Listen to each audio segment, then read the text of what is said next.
In today's video, I'm going to show you how to delete your tabs or your sheets here in Google Sheets.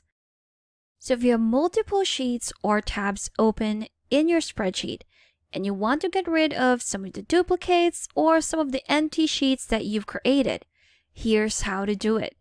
So first, you're going to select the sheet that you want to delete.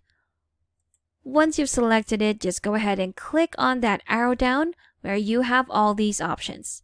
At the very top, you'll see delete. If you click on that, here we have a heads up asking if you're sure you want to delete this sheet or tab.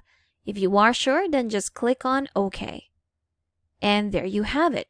We've deleted that sheet or tab. Let's try that again. So just select the one that you want to delete. Let's say we're going to delete sheet number 3 or tab number 3. Click on that arrow down just beside it. And again, select delete at the top. If you're sure you want to delete this tab or sheet, just click on OK. And there you have it. So that's how you can quickly delete your tabs or your sheets here in Google Sheets. Thanks for watching. If you found this video helpful, do leave a like and subscribe for more helpful videos. See you on the next one.